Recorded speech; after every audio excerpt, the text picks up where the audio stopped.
All right, let's bring in Mark Medina, NBA writer. He's covered the Warriors. He's covered the Lakers. Right now, NBA writer for NBA.com. How are you, my friend? Colin, good to see you as always. Well, you know, you covered the Warriors for the San Jose Mercury News about 5 years ago, so they were right in the middle of this culture. And I was talking to Matt Barnes about this last night. I said, you know, the triangle offense has never been duplicated, and a lot of it is because it worked with Kobe and Michael, and you didn't have Kobe and Michael. But you watch the way they cut, the way they move, and you think to yourself, well, it's duplicated. But I don't think there's another Steph Curry. And I think a lot of it is you can't duplicate it because there is no superstar, selfless.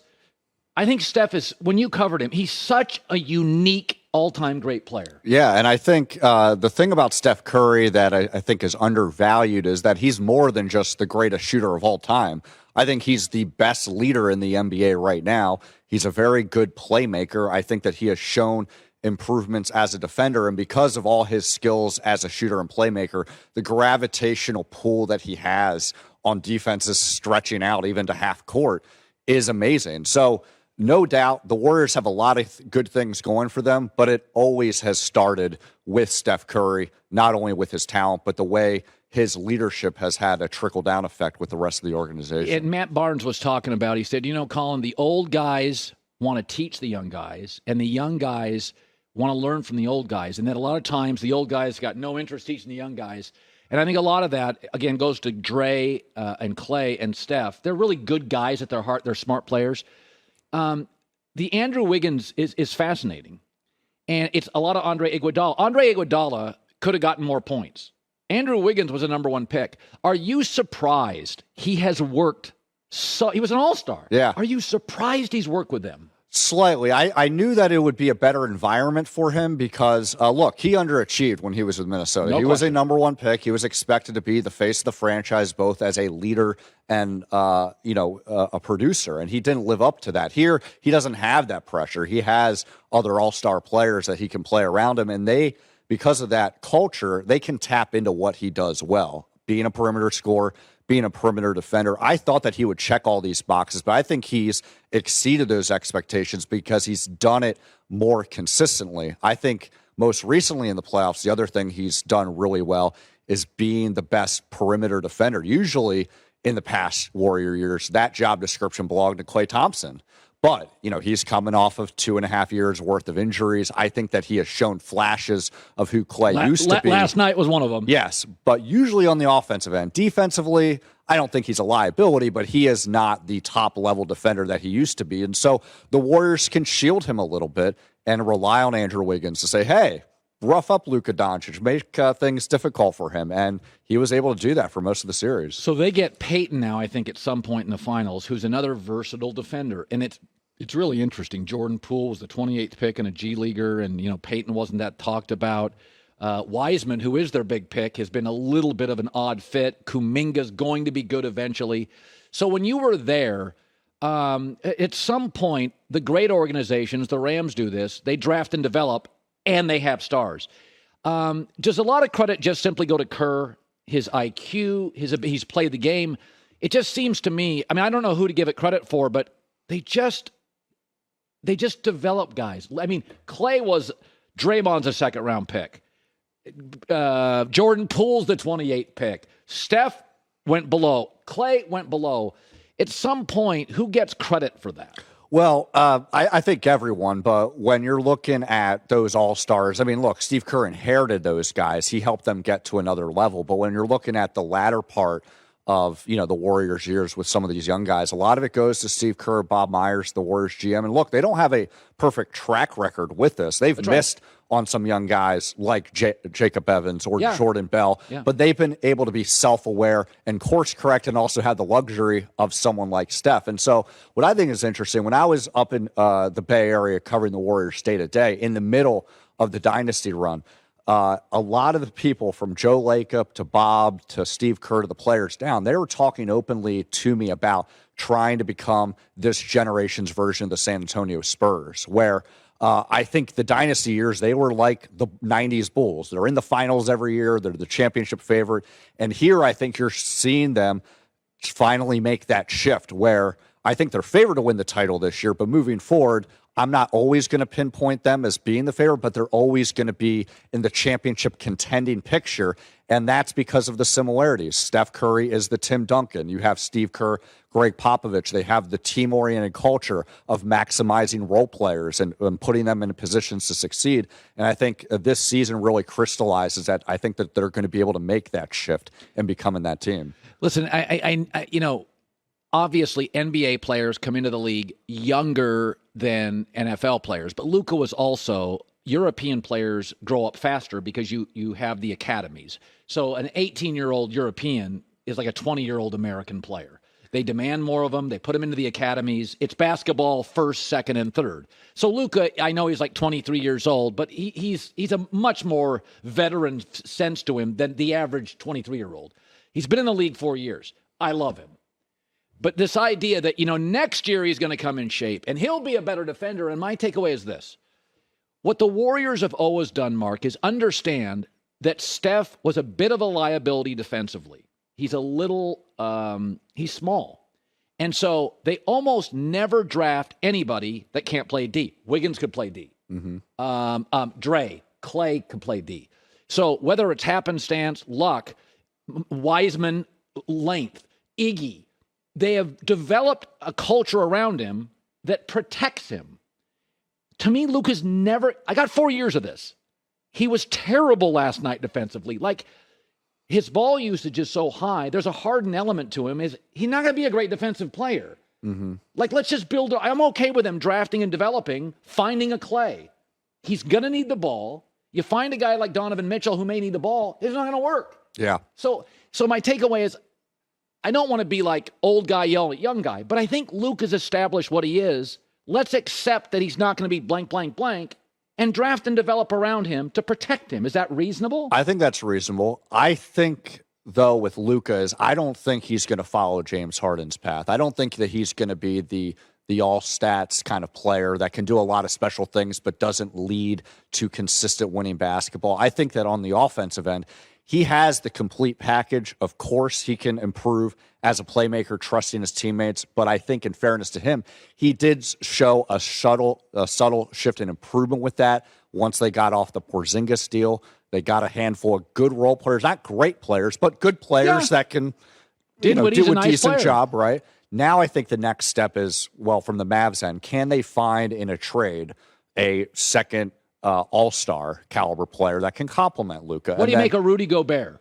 I think it could work, but I think there's also questions at the same time that the Utah Jazz face. No question, he's a really good defender at the rim, but what are you sacrificing? One of the things that the Utah Jazz had, sacrificed with having him is they didn't have the kind of wing presence that they needed to defend the perimeter. That's right. And so Rudy Gobert is a great defender, but unlike Draymond Green, he's not defending all five positions. Right. He's defending the rim. So I think from a chemistry 1-2 punch standpoint, that is a great combination, Rudy Gobert and Luka, but I am a little worried of, what kind of depth would you be sacrificing, so to speak? So it's interesting. Robert Williams, I think we said this yesterday, he's not going to get a lot of he's not a glamorous player, but like a Smart and a Jaylen Brown and a Jason Tatum, he's defined what he is.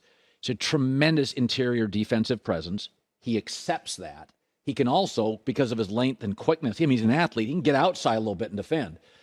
So there's a size between he and Al Horford. There's a little size advantage on the Warriors. Yeah.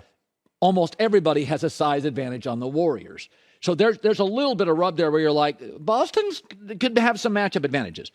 Where I think the Warriors have an advantage is they have so many different ways to score. And I feel like Boston tends to be very Tatum, not centric, but they need him to drop 26 to win.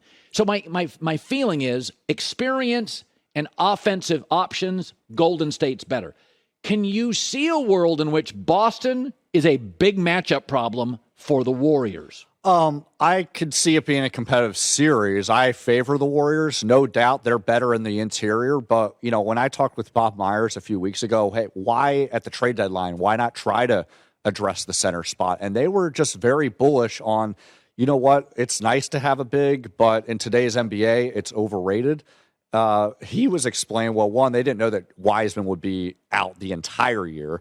But I think the bigger part is that they were really leaning in on, hey, you need positional, versatile players in today's NBA. That is no question. And we have great skill guys in Draymond Green and Kevon Looney that, hey, they're not 7-footers or even 6'10", but they are so versatile and hardworking and aware of how to defend multiple positions that's almost a non-factor. And I think that you saw this during the early part of the playoffs here, where Nikola Jokic was Nikola Jokic, and he's great and he deserves the MVP, but they just kept throwing bodies at him and Yes. frustrating him and daring everyone else to help out, and that didn't happen. No, I mean, we were talking about this earlier. Phoenix looks like they've got all sorts of things to worry about in the offseason. Yeah. The way Golden State took apart Dallas, whereas they didn't really have a Luka matchup. I mean, Mikal Bridges a little bit, but they didn't have a second body. I mean, Golden State throws Dre, Andrew Wiggins. You could just throw, and I think Jason Tatum, you don't have to stop him. Make him shoot 42% from the field, not 46. And that's a lot of what Golden State did with Luka. Yeah. Just make everything uncomfortable. Yeah, without a doubt. Yeah. And I think the other thing where Boston does have the advantage is Jason Tatum and Jaylen Brown, their chemistry has improved dramatically throughout the season. Part of it because they finally had time together before having a lot of injuries to open the season. But Ime Udoka has really done a good job in finding the best floor combinations around them so that they can do what they do best, as well as Marcus Smart's defense. So when you add all these things, I think it's a hell of a matchup, but I would still favor the Warriors because of the point that you made, experience. It's not like the Celtics are going to be overwhelmed with the moment. But you get tight when you don't have that ring. Yeah, and I think with just the tactical adjustments and the comfort level, the Warriors can lean on that. They have that championship formula that they've relied on the past. Not the same team, but, they have the muscle memory that Steph, Clay, and Draymond have from all those final runs. So you covered the Lakers at one point. That's when I first, I think, met you. Yeah. That was back in it was 6 or 7, 8 years ago. So I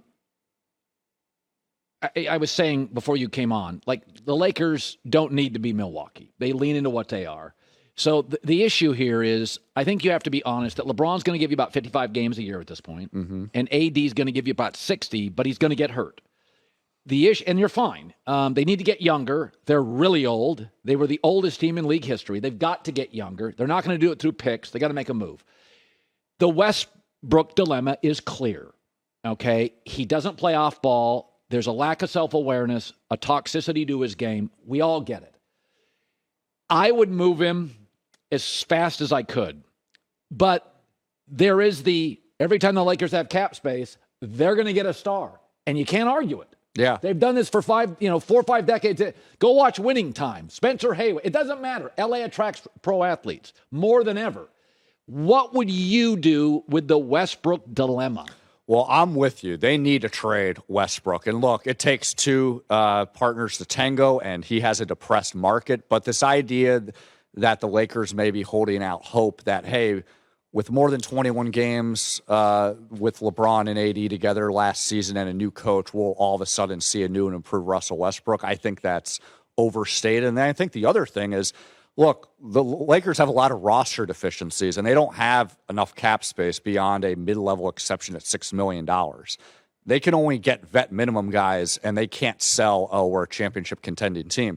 So this Westbrook deal is the way to improve the roster. Get a handful of role players like the way the Washington Wizards did when they dealt Westbrook. So I think that they need to do that, even if it comes at the cost of trading that draft pick, because you have LeBron James on your team. I know that, there's questions about his 20th season, how healthy can he be? But when he's been on the floor, he's still been the LeBron James in his prime years. And as long as he's on the team, you have that championship window. So you can't leave that shut. The cap space, I definitely agree with, but that's something that you worry about when you're a rebuilding team. This team, if you have LeBron James, you're not rebuilding. No, and LeBron also, let's be fair, it's easy to dump on him now, but he tends to elevate others. So if you get the right piece, if you put Buddy Hield on this team, Buddy Hield would be the best Buddy Hield of his career. If you put Malcolm Brogdon on this team, he would be the best Malcolm Brogdon. LeBron has a history of making everybody work, young or old. Finally, I'm in the Doc Rivers camp because I think this job is a lot. Darvin Ham, a lot of people like him saying, you know what, let's start over. I think there's an argument for that. Yeah. But hey, let's get the next young guy. Let's get the next Spoelstra. He played. He's got a strong presence. I'm not anti Darvin Ham. I do think this job is just political. A lot of voices in Jeannie Buss's ear. And she's a very social animal. She takes them. She talks. She got all tentacles all over Los Angeles. Where do you land on it? I think any of the candidates are fine, but I would favor Darvin Ham. I am in that camp. I'm aware that he doesn't have the NBA head coaching experience, but one, he's a former NBA player. He's been an assistant coach with the Hawks. He's done it the right way. He's put the time in. Mike Budenholzer. Yeah. So he's going to have the credibility and the respect of the locker room and holding guys accountable. And for whatever deficiencies he might have as a head coach, well, A, he's played the game, so he knows at least some things, right? But B, he can have a veteran assistant coach on his staff that can shield him from some of those weaknesses. That's what Sean McVay did when he got here. Yeah. He was like, you know what? I'm the kid. I got to buy some credibility. And Wade Phillips literally has been coaching my entire life. Yeah. So there is value to bringing on a veteran guy. And without a doubt, but I think the bigger thing when we're talking about the Lakers, head coach or players, it really comes down to the importance of the front office and what the synergy and collaboration is. And are there too many cooks in the kitchen, or can they finally be on the same page? And if they are on the same page, can they get the right roster pieces realistically so that they can get back in the hunt again? I mean, they're only 2 years removed from the NBA title. And so much has happened since then where they've gone south. Yeah, it's. Would you give up that 2027 first round? I mean, I would. I would, yeah. It's amazing. People I respect that cover the NBA are like, you cannot give up that pick. And I'm like, 4 or 5 years in Los Angeles, we'll have 9 more social media platforms. I mean, we'll have 9 more TikToks. Like, to me, that is such an eternity for pro basketball. Right. Real quick, I understand why they didn't do that with the John Wall trade last season, just because middle of the season, there's question marks there, won't solve anything dramatically. But here, they're entering an entirely new season. They have to be willing to do that. Again, they have LeBron on the team. That means they still have that fighter's chance to open that window again. What a pleasure to see you. And likewise. You live down here again, right? I do, yep. Yeah. Back up to the Bay for the finals, though. Well, get used to that. We may have 4 more years of that. Hi, everybody. Thanks for watching. Subscribe here to get the latest from the show. Also, be sure to check out more of the best clips from The Herd or go watch a few segments from other shows on FS1.